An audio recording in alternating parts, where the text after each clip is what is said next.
Welcome back to my channel. For today's topic, I'm going to discuss the exit requirements for all travelers departing Philippines. There are different classifications of passengers exiting Philippines. Let's talk about Filipino tourists going abroad. There are actually strict requirements.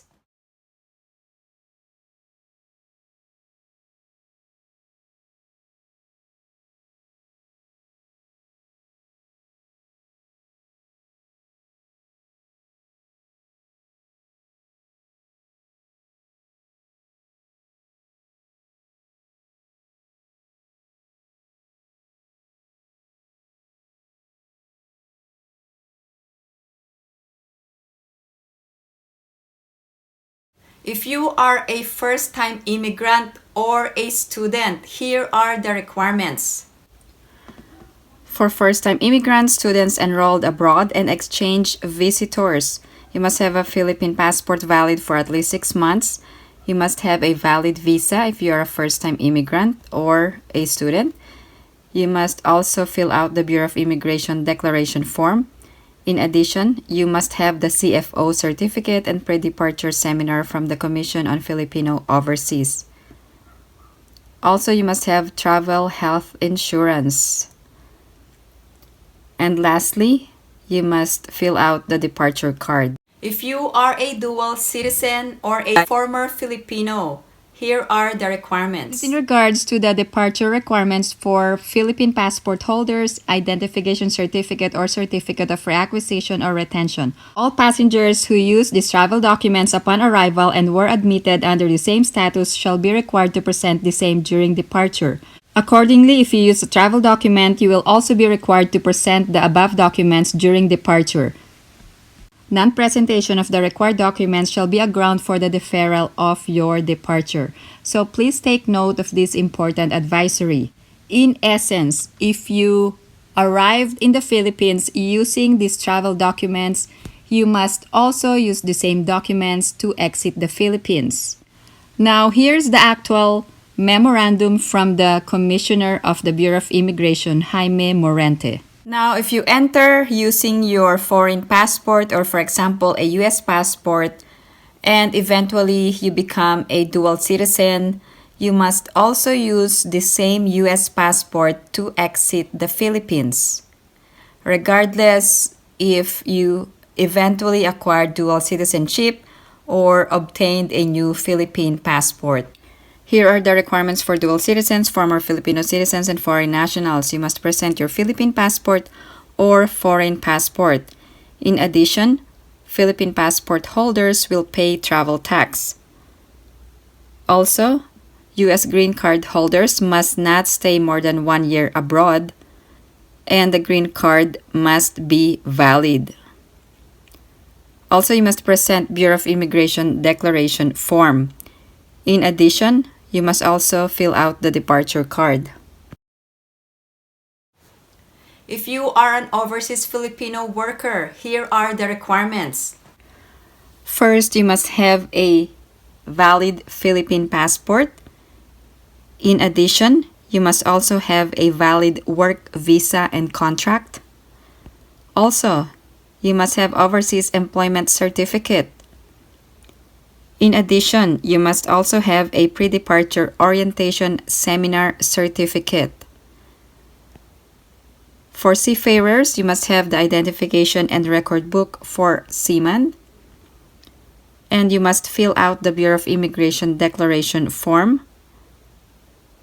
In addition, you must also fill out the departure card.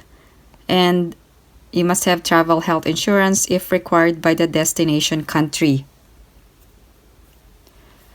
Now, who needs an exit clearance? This is for all foreign nationals, but not all foreign nationals need an exit clearance. ECC means Immigration Exit Clearance, and there are two types, ECC-A and ECC-B.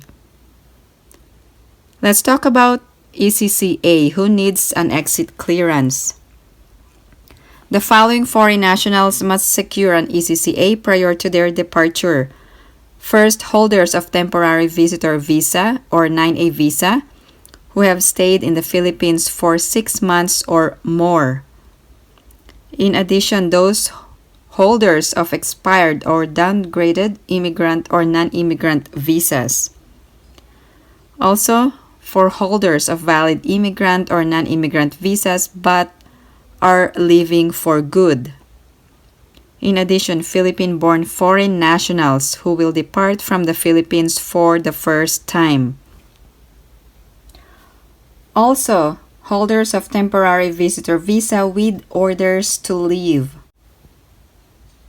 Also, bona fide seafarers who have stayed in the Philippines for 30 days or more and has a duly approved discharge from the Bureau of Immigration. Now there's another type of exit clearance, ECCB. ECCB is issued to departing holders of immigrant and non-immigrant visas with valid ACR cards and are leaving the country temporarily. When to apply for an ECC or exit clearance? Foreign nationals who are departing must apply for an ECC at least 72 hours prior to his or her departure from the Philippines. Also, the ECC is valid for 1 month from the date of issue. However, you may only use this once regardless of its validity.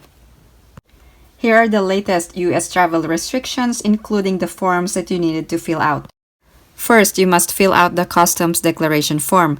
Here's a copy of an image, and make sure that you fill out all the fields correctly. In addition, you must also fill out the CDC attestation form. There is a new version, and the latest version has an expiration date of 6/30 of 2022.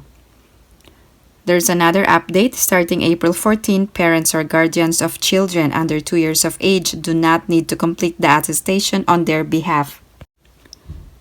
Also, proof of vaccination is not required for U.S. citizens and permanent residents. You only need to present a 1-day negative test or proof of recovery within 90 days of flying. Now, for all non-U.S. citizens who are not immigrants, proof of vaccination will be required unless you are exempted or unless you are below 18 years of age. You must have proof of vaccination and negative 1-day testing or proof of recovery within 90 days of flying. So these are the two requirements for non-U.S. citizens. Also, mask is still required. The federal mask mandate has been extended until May 3rd of 2022. So pay attention if you are flying on that day or before that date.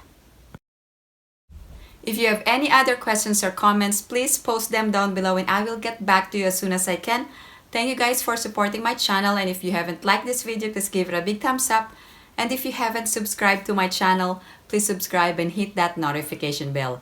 I always welcome new subscribers.